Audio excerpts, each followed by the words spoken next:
ಒಂದೇ ಒಂದು ಬಿಂದು ನೀರು ನಮ್ಮ ಶರೀರಕ್ಕೆ ತಾಗದಿರುತ್ತೇನೆ. ಸಾಯಬೇಕಾದಲ್ಲಿ ನೀರು ಬೇಡ ನಿಮಗೆ. ಹಾಗಾದರೆ ನಾನು ಯಾರು, ನನ್ನ ಯೋಗ್ಯತೆ ನಿಮ್ಗೆ ಗೊತ್ತಾಗಲಿ. ವಿಶ್ವಾಕಾರವನ್ನು ತಾಳ್ತೇನೆ.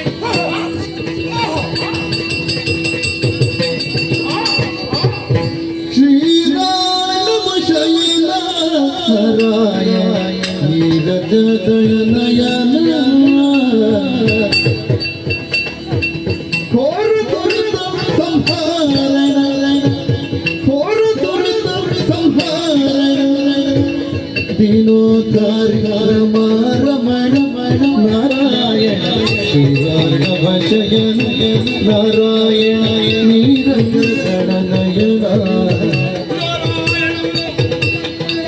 ಜಯ ಜಯ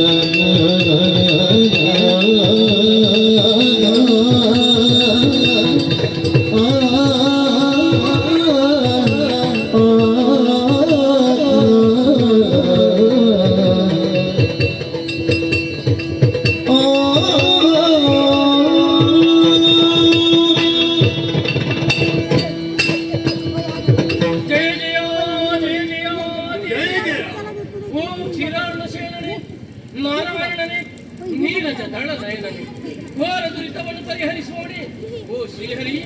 ಅಜ್ಞಾನದಿಂದ ಕಂಗೆಟ್ಟಂತಹ ನಮಗೆ ಸುಜ್ಞಾನ ಉಳಿದ ಮೇಲೆ ನಾವ್ಯಾರು ನೀನ್ಯಾರು ಸ್ಪಷ್ಟವಾಗಿ ನಾವು ಅರ್ಥ ಮಾಡಿಕೊಂಡಿದ್ದೇವೆ. ನಮ್ಮ ಜನ್ಮಕ್ಕೆ ಕಾಣಿಕೊಂಡು ನೀನೇ ಅನ್ನೋದು ಸ್ಪಷ್ಟವಾಯಿತು. ನಿನ್ನ ಮಕ್ಕಳು ಅಂತ ಗೊತ್ತಾದ ಮೇಲೆ ಉಳಿಯುವಂತ ಆಶೆ ಇಲ್ಲ. ಅಳಿಸುವುದಕ್ಕೂ ಸರ್ವ ಸಮರ್ಥನೂ ನೀನಾಗಿದೆ. ಮಾಡಿದ್ದು ನಮ್ಮ ತಪ್ಪನ್ನು ಮನ್ನಿಸಿ ಉತ್ತರಿಸು ತಂದೆ, ಉತ್ತರಿಸು. ಓಂ ಮೃತ್ಯುಂಜಯ ಮಿತ್ರನೇ, ನಿತ್ಯ ಸನ್ನತಿ ಪಾತ್ರನೇ, ದೇವರೇ ಮಾಡಬಾರದನ್ನು ನಾವು ಮಾಡಲಿಕ್ಕೆ ಹೊರಟೆವು. ಆದುದರಿಂದ ನಮ್ಮ ಬಾಳಿಗೆ ಆಗಬಾರದು ಆಗಿ ಹೋಯಿತು.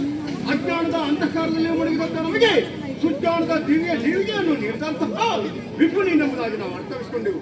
ನೀನೇ ನಮ್ಮ ತಂದೆ ಜಗದಾದಿ ದೈವ ನೀನೆಂಬುದಾಗಿ ತಿಳಿದ ತದನಂತರ ಒಟ್ಟ ಮಾತಿಗೆ ತಪ್ಪವರು ನಾವಲ್ಲ.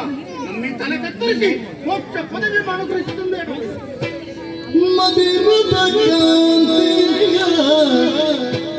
ನಿನಗ ಮಧು ಎಂದೆನು ತಲೆ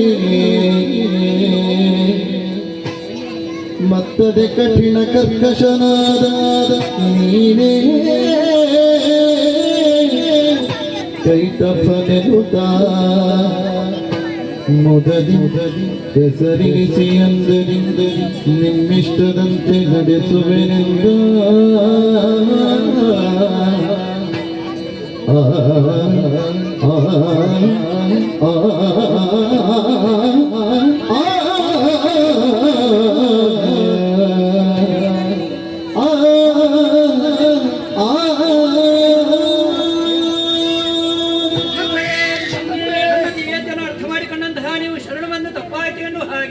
ಕಣ್ಣೀರನ್ನೇ ಸುರಿಸುವುದಕ್ಕೆ ಮುಂದಾಗಿದ್ದೀರಲ್ಲ.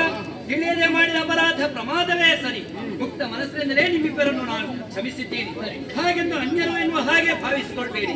ನನ್ನ ಅನುಭವವೇ ತೀರಾಗುವುದೇ. ಕಿವಿಯ ಕಿಲ್ಬಿಷವನ್ನು ನೀರಿಗೆ ಎಸೆದಾಗ ಆ ಮೂಲಕವಾಗಿ ಜನಿಸಿಕೊಂಡು ಬಂದವರು ನೀವು. ಮುಂದೆ ನಿಮ್ಮನ್ನು ಕರೆಯುವುದಕ್ಕೆ ಬೇಕಾಗಿ ನಾನೇ ನಾಮಕರಣ ಮಾಡ್ತೇನೆ. ಮಧ್ಯೆಯ ಕಾಂತಿಯಿಂದ ಒಪ್ಪುವ ಕಾರಣ ನೀನೇ ಮತ್ತು ಕಠಿಣ ಕರ್ಕಶ ದೇಹವನ್ನು ಹೊಂದಿದ ಕಾರಣ ನೀನೇ ಕೈಟ ಹೆಸರು ನಿನ್ನ ಹೆಸರು ಸ್ಥಾಯಿಯಾಗಿ ಉಳಿಯುವ ಹಾಗೆ ಮತ್ತು ಆಗಿರುವ ನಿನ್ನನ್ನು ಕೊಂದು ಮಧುಸೂದನ ಆಗ್ತೇನೆ. ಕೈಟವನಾಗಿರುವಂತಹ ಇವರನ್ನು ವಚಿಸುವುದರ ಮೂಲಕ ಕೈಟಭಾಂತಕನಾಗ್ತೇನೆ. ಬೇಡಿಕೊಂಡ ಇಷ್ಟಾರ್ಥವನ್ನು ನೀಡೇನೆ. ನಿಮ್ಮನ್ನು ಕೊಲ್ಲುವುದರ ಮೂಲಕವಾಗಿ ನಿಮ್ಮ ಮೇಧಸ್ಸನ್ನು ಜನತೆಗೆ ಸುರಿದು ವೇದಿಕೆಯ ನಿರ್ಮಾಣವನ್ನು ಮಾಡ್ತೇನೆ. ವಿಶಾಲವಾಗಿರುವಂತಹ ಶರಥ್ಯ ಮಧ್ಯೆ ಪದ್ಮ